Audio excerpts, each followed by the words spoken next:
transport a bridge in Middlesbrough locally to me, but also such worldwide iconic bridges such as the Sydney Harbour Bridge, Victoria Falls Bridge, and there's an endless list. So I've been with that business for 3 years. I started my career in accountancy practice and worked up through there, qualifying with the ACCA before going into industry and FC and FD roles in a variety of sectors in construction, oil and gas, renewables. So I've sort of developed as an accountant myself, so looking forward to the discussion. Over to you, Nigel. Thanks. I'm Nigel Hebron. I'm first of all born and bred in Middlesbrough and a passionate North East person, but actually work for Nature's Way Food in Chichester near Portsmouth. And as you can see behind me, we sell lots of salad to all the major retailers. I am a SEMA guy, but very passionate about people and development and coaching, and developing finance people for the future is close to my heart in terms of that we remain agile to the challenges that we face as a profession as we help out our industry partners. Modaser, we'll come to you, please. Hi, my name's Modaser Choudhary. I'm born and brought up here in the northeast here. I live out in Newcastle with my wife and 3 kids. I'm not sure if that's too much information, but I'll let you know anyway. But I also qualified in practice, and since then I've worked in a variety of industries, both in this country and abroad. I've worked in sectors as diverse as financial services and oil and gas. I'm struggling to remember now, oil and gas. But I'm currently the finance director at Durham University. Thanks very much, Modaser. We're also delighted to have with us Clive Webb, who is the Senior Insights Manager for ACCA. Clive, if you'd like to introduce yourself, please. Thank you, Lesley, and good evening, everybody. Yes, my name's Clive Webb, and as Lesley said, I'm part of the Professional Insights team here at ACCA, and my role is to develop some of the thought leadership around the agenda of the CFO, be that from technology, the future of the finance function, the skills that the finance team needs, and a whole range of things in between. And I guess my role is to try and draw some of the strands of the conversation together. So, Lesley, back to you. Thanks very much, Clive. So we're here and have drawn the panel together to really look at developing the accountants of the future. And I suppose I'm holding myself partly responsible for asking for this webinar and panel discussion. It follows from the virtual conference that the ACCA held back in December, the Accounting for the Future virtual conference. And particularly it was a slide, or it was a deck that came out from one of the Professional Insights reports written by Jamie Lyon around the top 20 trends that are going to shape the future careers of accountants. So from that, I was very much considering what is the changes. I mean, we've all seen a huge step change through the COVID crisis, and we've talked those to death, but we also need to be focusing on what those changes have meant for us and where that's going to be going. So I don't know if our panel members could really just a very brief idea of how you feel developing the future accountants is going to progress. Phil, if I could come to you. Yeah, I think, well, I agree with what you said, that over my 25 plus years in the business, it's changed phenomenally, going from almost manual trial balances and double entry that started out on the day one with a big A3 sheet of paper through to where we are now, where we're moving more and more towards almost a paperless office. So that in itself is a big function. And then really looking at how we can discuss and talking about developing trainees and future accountants that are coming into this world have not seen any of that. So it's about them retaining the fundamental accounting knowledge that I think the more experienced ones of us have got, and then adding to that the more recent events that mean that you're doing a lot of things on the desktop, and a lot of things are 2 or 3 just clicks away. So the information that we've got is a lot quicker, easily available, and helps the accountants drive a business. Brilliant, thank you. Nigel, what's your feelings on it? Yeah, so very similar to Phil. So even though I don't look like it, I've been working for 25 years as well. And I think it's changed tremendously. That when I started, I think we had one computer to share with everybody, and that was it. And it was very much about looking back over a last 4-week, 5-week period and reporting historically into what has happened. I think today is all about what's going to happen. So less about looking back and more about looking into the future and being very agile and dynamic and supporting businesses as they go through those tough times. So I think it's less about looking back and reporting and more about challenging the business and trying to add value that you end up in a better place than you were, a better place that you hope to get to. Thank you. Modaser. Yeah, again, I will echo what the previous speakers have just said. I think it's a really, really interesting and exciting topic, actually, both in our professional lives, as we look to the future and help to exactly just what Nigel just outlined there, is to not just to support, but challenge the business that we go for. How do we need to develop as ourselves, and for the future accountants to hone their skill sets so we're able to, go forward and support the business as they move forward. And I think that's particularly important for those of us who are really interested, in training and development of our future accountants. I have a number of mentees, and it's a discussion topic which often comes up with them. The sort of topics of where should we be focusing our training, what sort of skill set should we be looking at, and so I think it's a really, really important and discussion for us to be having at this time. Thank you. Fern. Fantastic. So moving on to our first question. We'd like to bring to the table, has automation and emerging technologies changed the role of the accountant? So Modaser, I'd like to ask you this question first. Okay. I joined the university about 18 months ago, and I think it's had a bigger impact on me than I've actually realised, because when I first saw this question in a classic academic style of what I did is start scrutinising the question itself rather than trying to answer it. I'll tell you why. My brother's a doctor, and when he tells people that, the first thing that they almost instinctively ask him is, "Oh, what kind of doctor are you?" And then he'll go into some of the details of sort of things he actually does. When they turn to me and say, "What is it that you do?" I'll say, "I'm an accountant." And more often than not, their eyes will glaze over, and that conversation comes quite an abrupt end. That's related to the perception that people have about us. And I think that's one of the things we can pick up further on in this discussion. But when we talk about automation and emerging technologies changing the role of the accountant, I think it's important to recognize and communicate that, that we are not one big grey calculator wielding monolith. We are very, very diverse, not just in our characteristics but also in our personalities, but also in the fact that we come from very different roles and different experiences across lots of different industries. So and in those industries, I think, there's different levels of maturity, let's say, and the extent of the adoption of automation varies quite significantly across industries and even within those industries. So when I will try to answer this question eventually, after giving that little bit of a spiel there, what I will say is that this is based very much on my personal experiences and of the organisations I've worked in. So I think when we look at automation, and Nigel and Phil really eloquently touched on this in their opening, when they talked about, has automation and technology changed our role as accountants? And if we go back 25 years or 20 years, I think there was a massive step change, when we introduced modern finance systems for the first time. And there was definitely a change in the way we approach things, especially the more operational tasks.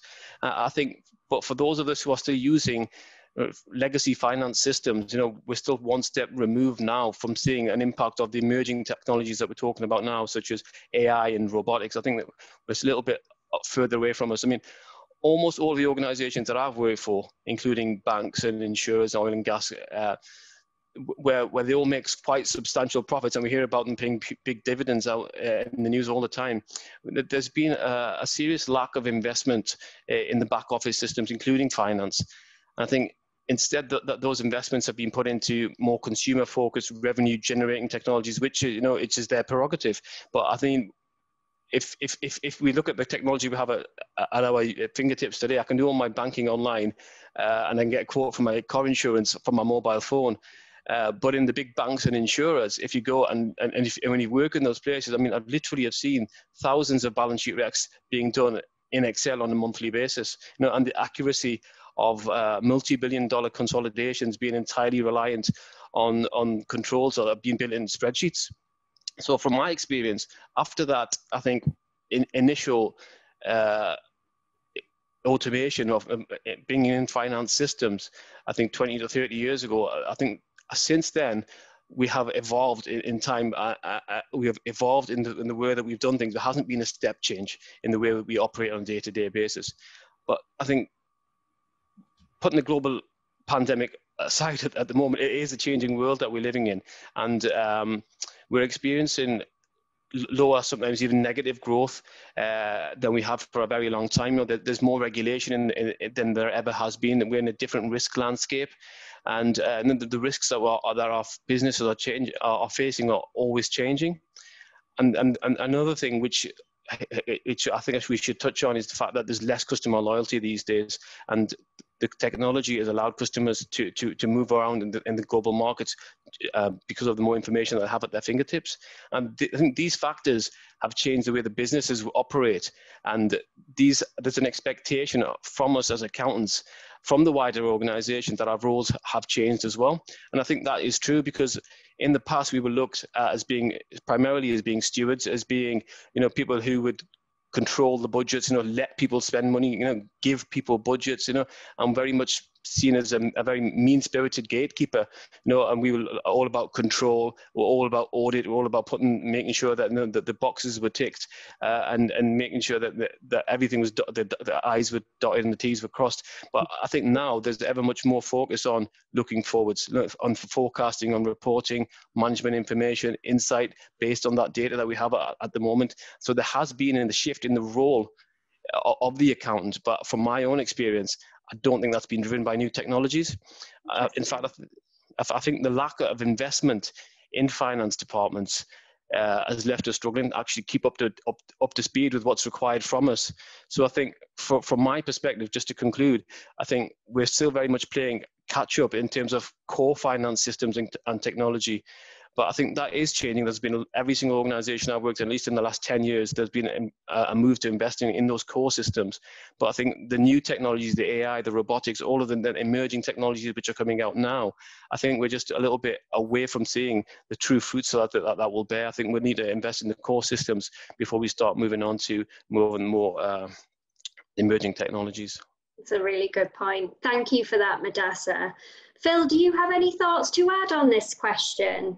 Yeah, I think we're just following on from what Modaser was saying there, and some of the more entrepreneurial businesses that I've worked in. I think when you first go into those type of businesses, you're probably seen as initially just an extra overhead that's needed there to make sure that the balances and checks are done, and not actually to drive the business and get involved into that. So that has been a definite change in that you've had to do as a personality-wise coming into a new business. And with that perception that it is just that you're... Hi, Adam, how are you doing? So that you're seen as an overhead, you've what you've got to do is overcome that, and it's to try to drive that investment. So you've almost got to prove your worth by what you can bring to the business, and then get the business to invest in the new technologies to then get the information out and push it forward. So I think there's still a long way to go in a lot of businesses, but it's exciting. And there's some organisations where data analysis is just a role on its own, aside from finance or within finance. So there's that extra skill set that we've all got to get used to. For sure. That's great. Thanks, Phil. Nigel, any final thoughts on this question? Yeah, I think the simple answer is yes. And if I think back where I started and we didn't even have Lotus 1, 2, 3. And that's how I kind of started to learn. And then automation has helped us, I think, in some respects, because it allowed us to free up time to actually make speedy decisions and move at pace with the organization. But I concur as well that actually we probably as a profession haven't probably moved at a pace that certainly where I work in terms of FMCG and food manufacturing has moved at a far faster pace, and we struggle to keep up with the levels of automation, and we're still a little bit paper-based in some respects compared to how the actual operations work. Okay, brilliant. Thank you for that. Great. So that moves us on to the next question. Hi. Okay. So the next question actually ties in really nicely with some of the stuff that we've been talking about before. What impact do you think the rise of data is having on the role of the accountant? Phil, can I direct that to you first? Yeah, and it does follow on. I'm just looking down at my notes. It does follow on very nicely from the previous question there. What I think probably come across is what is a passion of mine is getting involved in the other parts of the business, not just finance. So having that data available has opened doors and made that possible, and made the accountant, or given the accountant the ability to bring information to the table that says things are moving in this direction, that direction. These are the trends that we're seeing, and using that to really drive the business. So that again leads on to increasing the skill sets of not just ourselves, but the people who work in our department, so that they're taking the information that's driven, and they're using a bit more of their own intelligence, and so it's impacting that way, and it's moving perceptions away from the stereotypical accountant.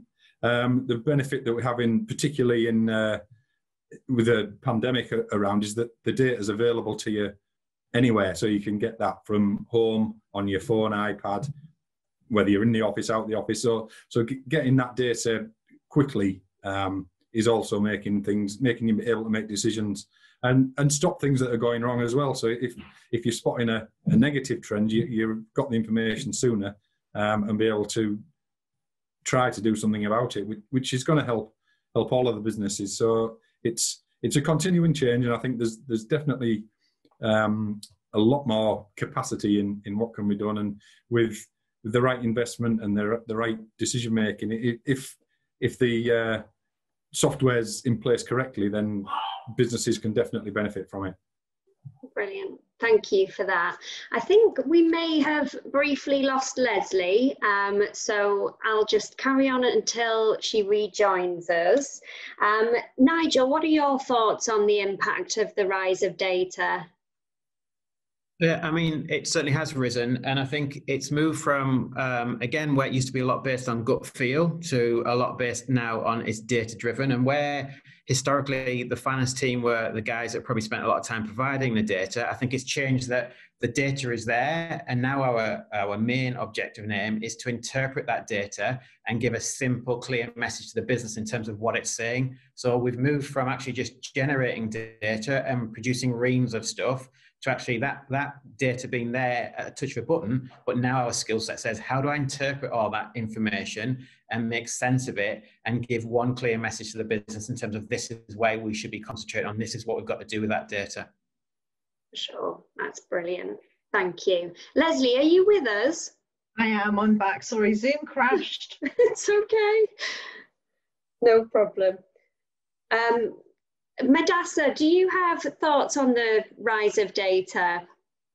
Yeah, I mean, data is now such a massive asset, you know, that we've got whole industries built on the back of just harvesting and monetizing the data that they're able to gather from each and all of us. And that's what social media is essentially all about. You know, they take our data, they use it, and they market all sorts of things. I mean, obviously my son's been looking on my phone, and I'm getting lots of updates for Xbox controllers at the moment. You know, that's the sort of thing that they will do to make money from us. But I think from a financial perspective, I think there's a theme already that's starting to emerge from the first couple of questions that you've already asked. The importance, you know, the importance here is not just the gathering and the harvesting of that data, but for us as accountants is interpreting that data and integrating the financial data that we hold with the business-wide information and bringing those two together to really understand what's at the core of the business and what's helping to change things. I think that's what's important for us as accountants, to be able to draw on all of that data, bring it together, and then interpret it in a very, very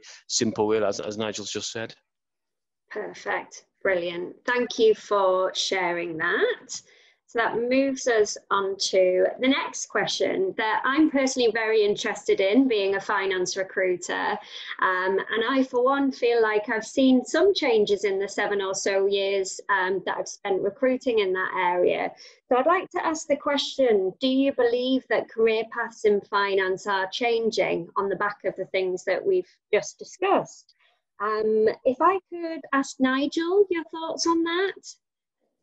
Yeah, so absolutely, I think they're changing, and I would say that most jobs before or roles would have been advertised as an accountant or a finance manager or whatever it may be, and now we talk about partners because our role is to partner with people within an organisation. It's not about reporting numbers and historic facts, and it's about being both a challenger, but also somebody that gives high support to the organisation. And I think my personal view is it's got to be somebody, and a finance person has got to get away from that stereotypical grey suit behind a PC, tapping away, to somebody that's hardly at the PC and actually integrated within the business, that is out there living and breathing it, has the personality and the energy to engage with the organisation, but also needs to be able to talk the language of the organisation as well as finance. So actually to add some value to that partnering approach, and that the idea that you have the business person and then the finance person sat alongside them is absolutely what I look for all the time. And that individual that understands numbers, understands the principles, but absolutely understands the organisation, whether that be operationally or commercially, and can interpret the difference. And that's not what we used to be. We used to be very different to that. So it is absolutely changing and will continue to change, because businesses look for a lot more from their finance partners than probably what they did 5 years ago, 10 years ago, 20 years ago, from that bean counter to that absolutely critical business partner that I want to check all these things with them, not just the numbers, but the processes, the governance around things, commercially, is that the right thing? So we are changing, and we need to continually adapt to the environment we're in and continually change and develop as individuals. Brilliant. Thank you for that, Nigel. Modaser, same question. I think that's right. I think where in the past we would have seen, I think we as accountants like our structure. You know, we like things to be controlled, and we like to know what's going to happen next wherever we can. That's part of our job. A very big part of our job is trying to forecast and predict the future, and certainly from a financial perspective. But I think in the past, and I think in the future, there will continue to be a fairly clearly defined, career path in terms of I move from this role to that role to that one. It's always been quite clearly laid out, and a lot of us have worked on and moved. Those of us have changed jobs in the past. That there's a clearly defined route. You go from accounts assistant to accountant to manager to controller to director, whatever it is, and that's how it's always been. And I think, following on from what Nigel just said, I think those titles will always remain the same, but the skill set that we have and that we need to work in some of those roles has changed quite a lot. And some of that is to do with automation, but some of that's also to do with the way that the businesses are changing and the way that they need us to reflect the changes in the businesses. Brilliant, thank you. And same question to Phil. Yeah, I think that, though, like that being said, it does allow that other departments can come under finance. So you can, almost with the availability of data and communication and bringing this, I suppose, personality and influence to the business, you can absorb maybe operations, or even moving across to some of the sales work. I think some of that can be brought under finance. So it gives a lot of opportunity to move, particularly within a larger business, to move almost sideways and not just be finance, but move into something else that does have a direct impact on the business. And that may suit different people if they've almost had enough of the finance world, but they've through being in that sector, they then gain the skills that can then enable them to push on to other areas that they will get more career development from and change, and sort of then they can mentor people beneath them as well. Fantastic. Thank you for that. I personally have found that there's been quite a significant increase in hybrid type finance opportunities that have come to market over the last few years. Some with a lean towards BI, specific pure business partnering roles, pure analytical positions and commercially driven hybrid roles that kind of span across procurement and other areas, as you've mentioned, Phil. It's a really interesting landscape that we're in, and I think it will continue to evolve. So thank you for sharing thoughts on that one. Lesley, the next question. I would completely agree with everything that was said there. It's a very, very changing landscape out there, and lots of opportunities for different roles. You know, even alluding back to something Modaser raised earlier, and you know, even that risk management, a lot of that falls under finance and things now. And having an appreciation with that, you have got to understand your business. So with that in mind, the next question is, what skills focus do you think our future generations accountants are going to need, and what might help them with their future careers? So Modaser, I'm going to come to you first, if that's okay. Sorry, I was on mute. Yeah, I think, I mean, having just listened to you all then, and you know, I think the roles of accountants, there's more roles open to us as people understand the skill sets that we do possess. But I think fundamentally the core accountant role is not going to change massively over the next 10 to 15 years. And I think, you know, robots are not going to come and start stealing our jobs, because you know, our roles are fundamentally not going to change in that period. I think for me, as accountants, there's three key areas that we need to focus on our skill set on over the for the future. Firstly, there's always going to be that need for a thorough understanding of the fundamentals. You know, I mean, the real bread and butter stuff that we all do as accountants, the core accounting and understanding that has to remain in place and has to improve in some respects as well. I mean, there's got to be focus on the financial health of the business, you know, the strength of the balance sheet, you know, the cash flow, revenue growth, EBITDA, the return on investment and capital, all those sorts of things, which are, you know, which we start off with learning, and those are the fundamentals. We have to focus on those first and foremost, I think. Otherwise, you're not ever going to be a really great accountant. I think, but when you have that thorough grounding in the fundamentals, I think the second thing which is really important, and both Nigel and Phil have also touched on, is the fact that we have to keep the business performance at the forefront of our minds all the time. You know, and we need to, not just operationally, but we need to also understand, you know, what our customer needs are, you know, understand what their problems are, understand what the customer journey looks like. You know, we have to be comfortable with embracing technology and not shying away from it. You know, we have to have a firm understanding of the risks and how they impact the organizations that we work for.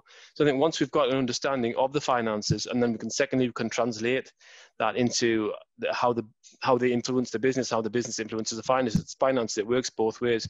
And then by prioritizing the performance of the business in our roles, we can very quickly use insights that we have from all the data that we have now and become very influential within the business.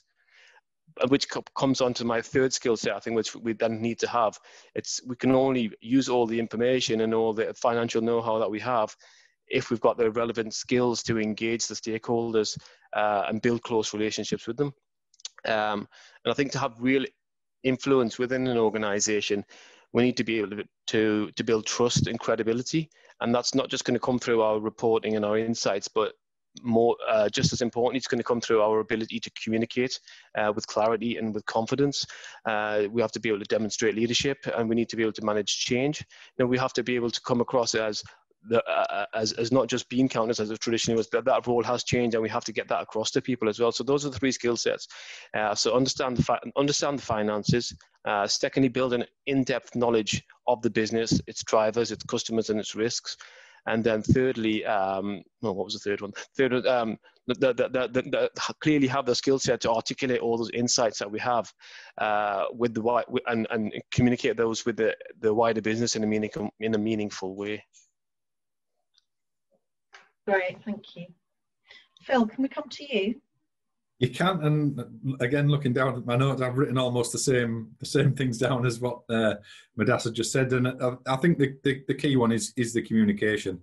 It's building the trust and the alliances with people in the business, getting information across to them. Some that are non-finance people, so you hear it's like an old cliche, really, finance for non-finance, and that getting that information across to some people sometimes takes longer than you really like, and it's sometimes difficult to understand. But if you can get that across to them, it will probably improve their skill set and help them, but overall help the business.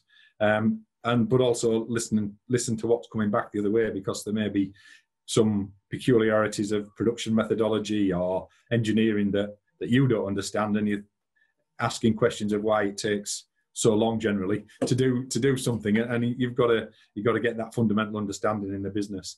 I think one thing that is a little of a side, and maybe back on the previous question too, is that I think as an accountant, the qualified by experience term is becoming less common, and I think we're seeing a lot more people coming into the sector, and if they are coming into it, they are all qualified or part qualified, and have done the academic side of things as well as when they're working their way through their careers.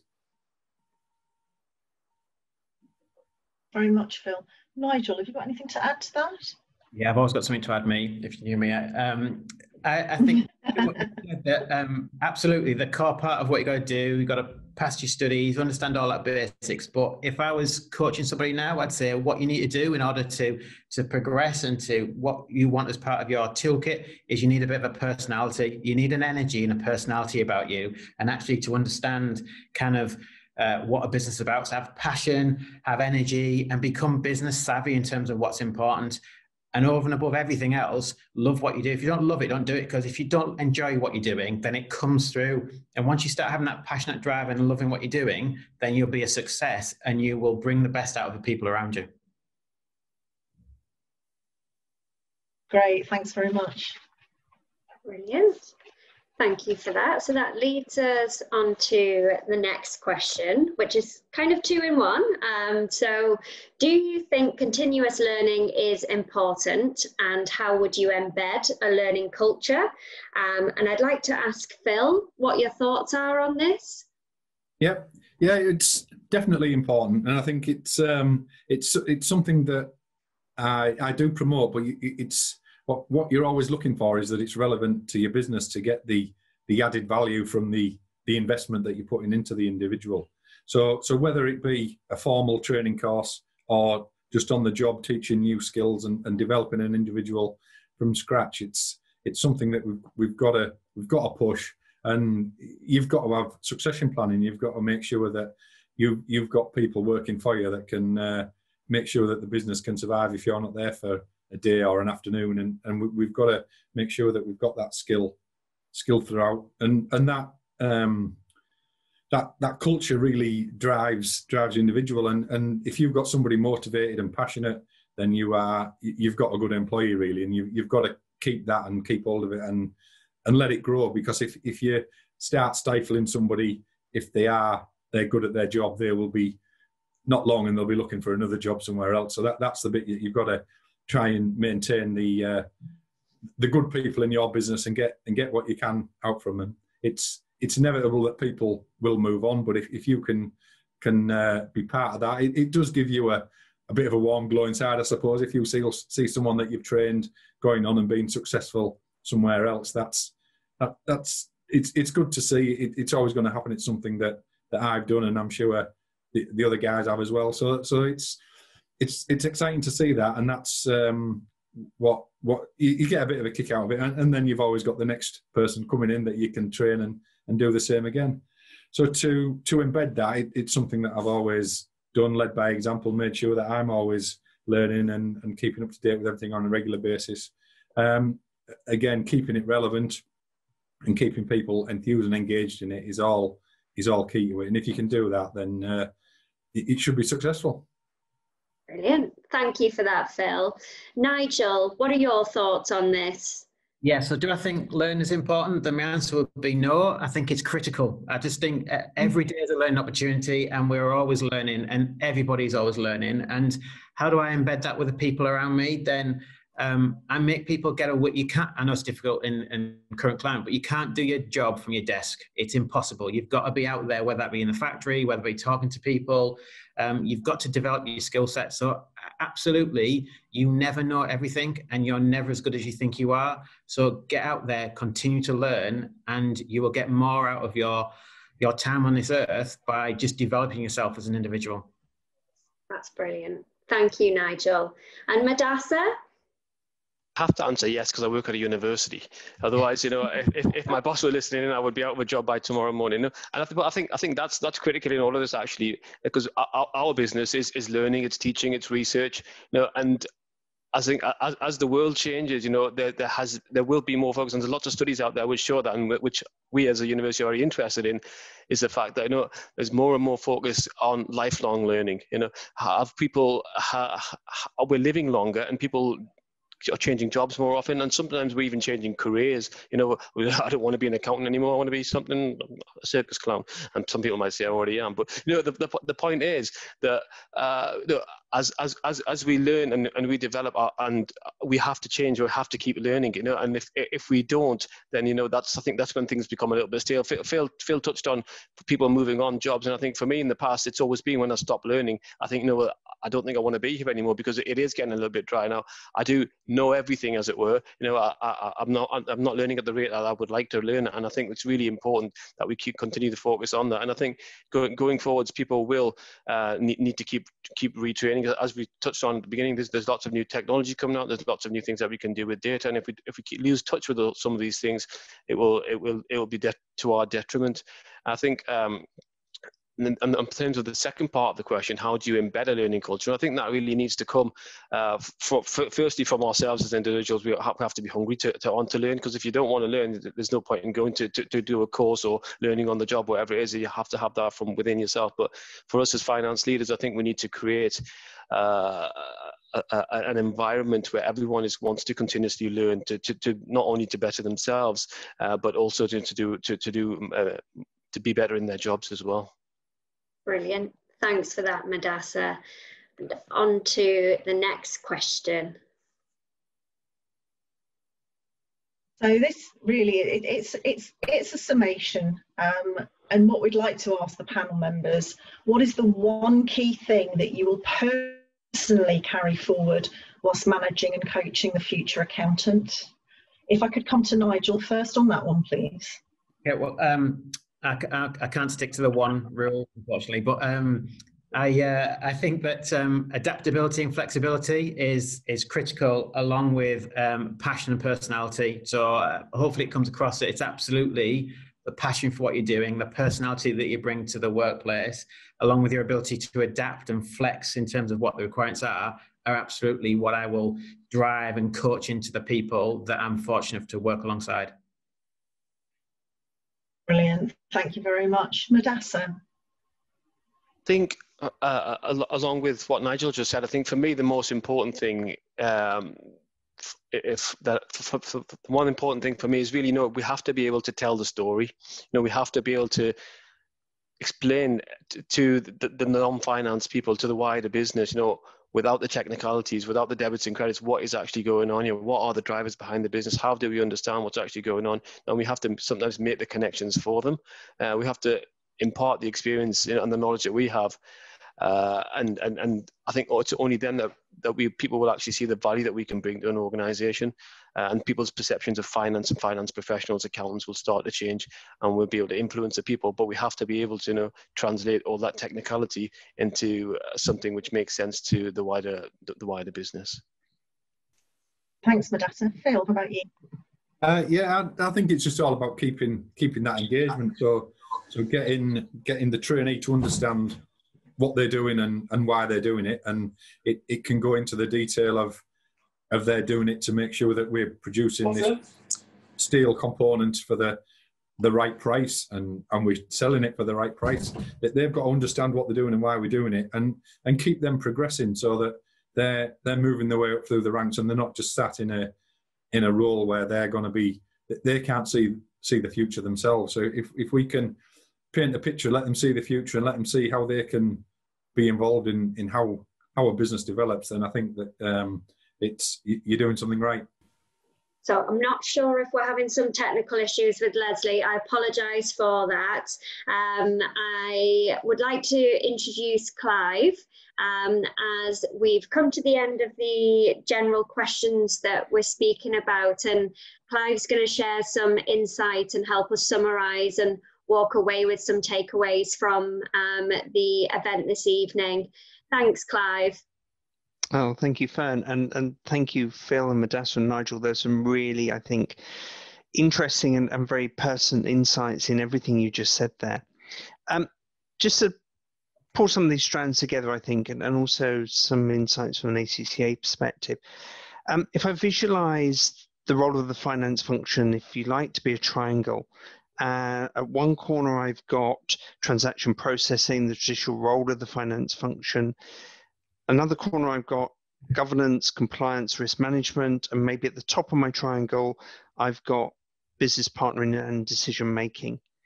And I think what we're starting to see is that triangle flexing, as everybody on the conversation this evening has already started to talk about. And yes, automation is starting to affect that transaction processing element. We're increasingly starting to see cloud-based technologies starting to come in place. Some of it being automated, simple things like robotic process automation, which enable us to process transactions faster, quicker, undertake repetitive tasks. But it all drives, I think, to the quality of data. And as Nigel has said quite a few times, and Phil and Modaser as well, it goes to decision making. And if we have the quality of data, and that data being organizational wide data, because I think increasingly finance data is just a subset of organizational data, the ability to tell that story, to understand the drivers of the business, what that means in terms of strategic decision making, are very much at the heart of the role of the finance function in the future and the team that's part of that.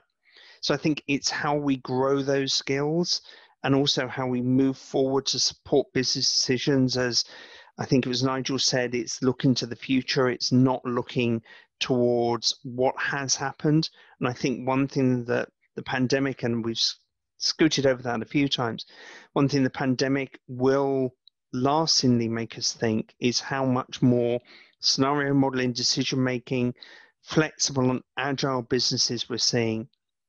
I think the technology mantra at the moment is achieving transformations in organizations that would have taken 5 years and achieving them in 5 months. And it's that customer-centric journey, I think, that Modaser referred to, that is absolutely fundamental to that. So how do we as finance professionals really understand what the customer journey is and really understand what the business model is? And I think Phil and Nigel probably both said about gaining experience outside the finance function.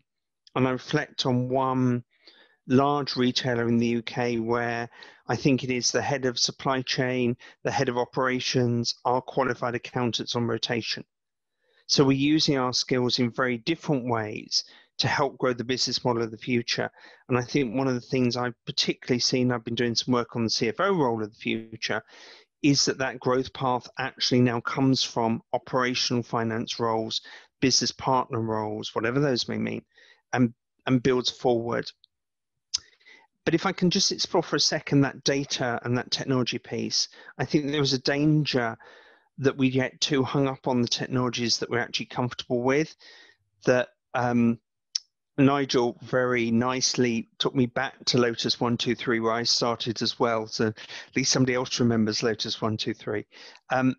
But that sense of we've lived through technology change, but actually now technology is the business.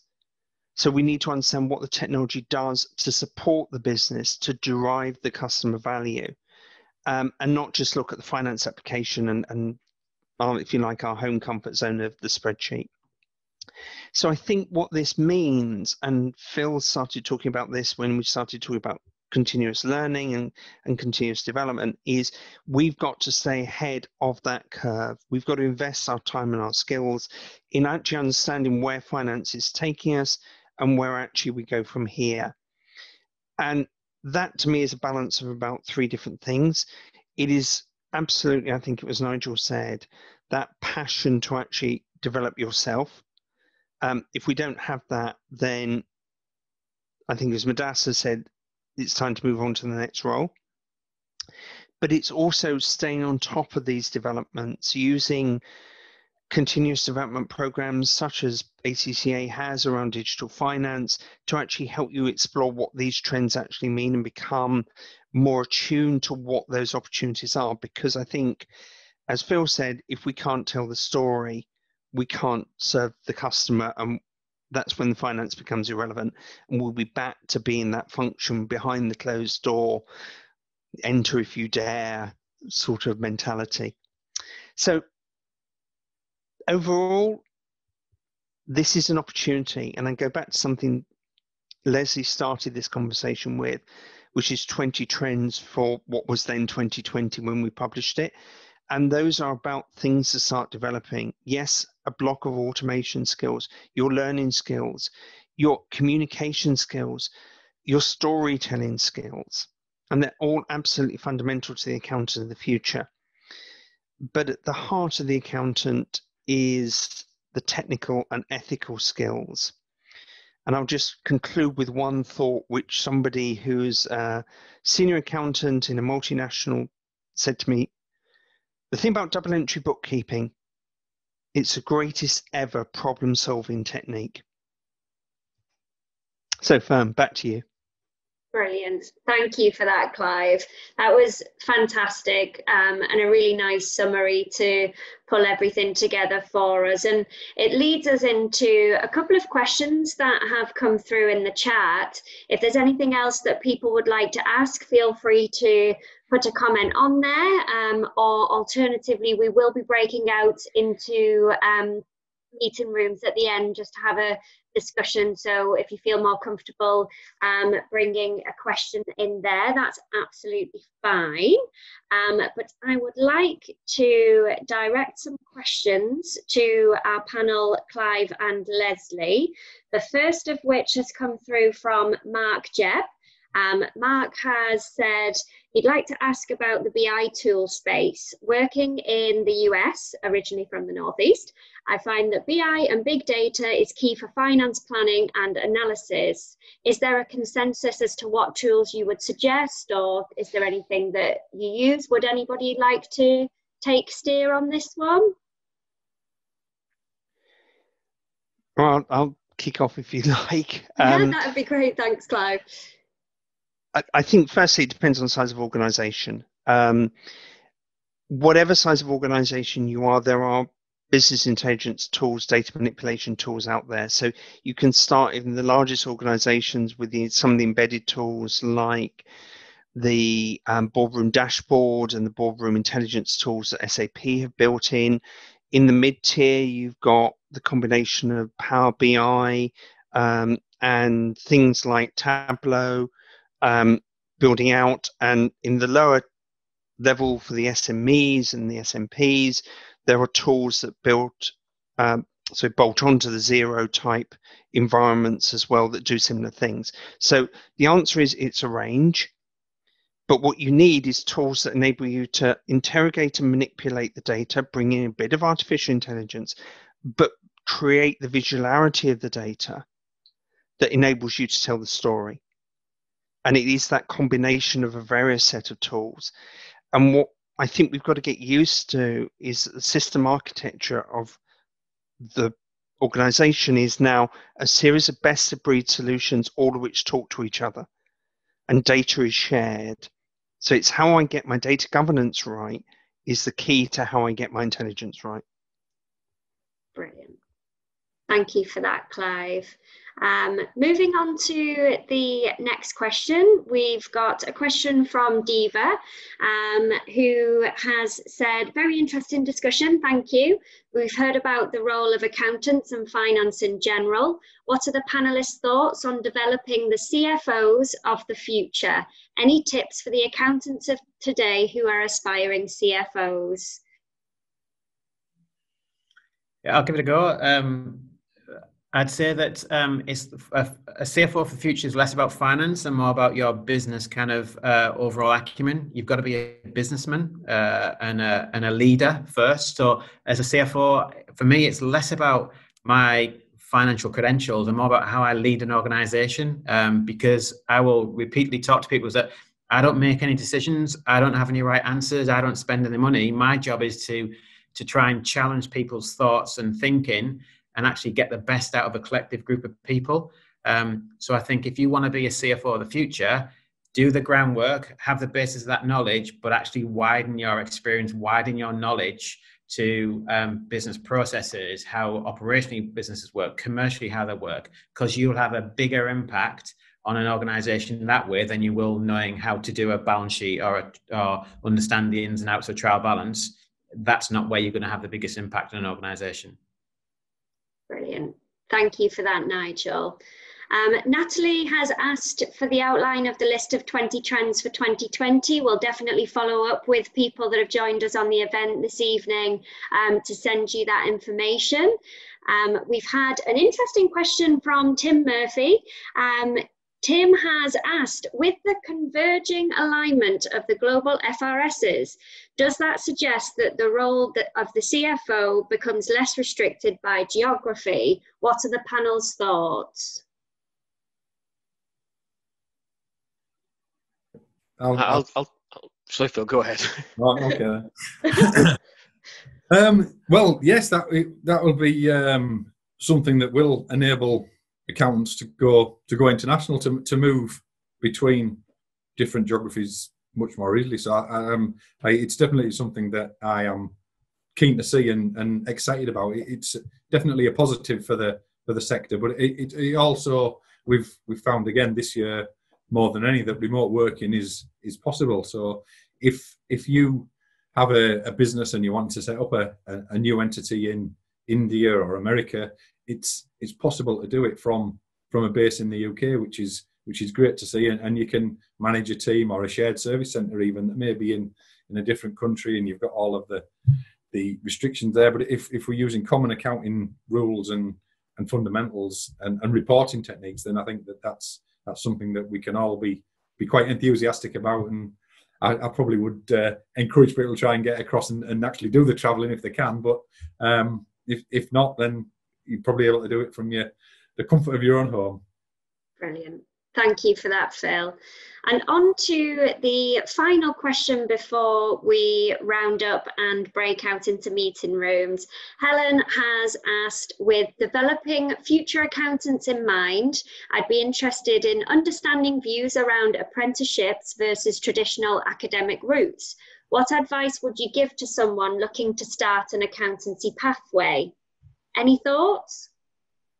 I've got a view on this. I'd say I was very much a traditionalist before. That's how I thought, because that's the route I went. And I'd say that my thought process changed. I've learned over the previous years, and I've had two outstanding financial controllers I've worked with, and the one that I worked with latterly, then they didn't come through a traditional route, but actually proved to me that didn't matter, because they had the right mindset, the right capabilities, the right kind of personality, that all the other bits kind of came with that experience. So I would openly admit that if you'd asked me 10 years ago, I'd have been very traditionalist.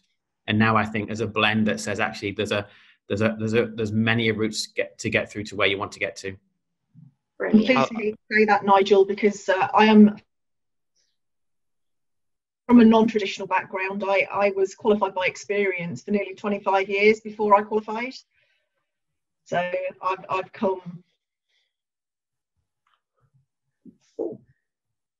I think Lesley kind of dipped out of the back. No, yes. But if I can just follow up on Nigel's comment, I think I agree with what Nigel's just said there, because I mean, when you go to apply to university, they'll ask you what A levels you got, and once you go to apply for your job, they don't really care what A levels you got. They'll ask you what you got in your degree, and it progresses. And once you've qualified after 5 or 10 years, no one really cares how you got there. It's the experience that counts. It's the skill set that counts. I think that's what this whole discussion today has really been about. What is it that we need to develop in the future? And it's not that piece of paper. We have those pieces of paper. No one asked me. I don't know where mine is, if I'm honest. But no one asked about those anymore. It's about what can you bring to the business? What financial acumen do you actually have, and what value can you actually add? And that's not the piece of paper doesn't add the value. It's it's the knowledge and experience that you will bring. Brilliant. Thank you for that, Modaser. Brilliant. So this takes us through to our very big thank yous to our guest speakers and panel members today. So thank you for the valuable takeaways from the session. I'm very grateful for you sharing your insights. And I'd like to thank Lesley for helping today to happen. She's very integral in that. And also Clive and all of the ACCA team that's helped support this as well. Thank you ever so much, Nigel, Phil and Modaser, for your thoughts and experiences. If anybody would like any career advice with regards to finance moving forward, please don't hesitate to reach out to myself directly. In the same token, ACCA, pick Lesley and Clive's brains. But I'm going to look to break us out into just a couple of meeting rooms now, where people can join the conversation and speak about their thoughts, any further questions on everything that we've discussed today. So thank you for joining us. I hope you've enjoyed it, and we'll break out into rooms now.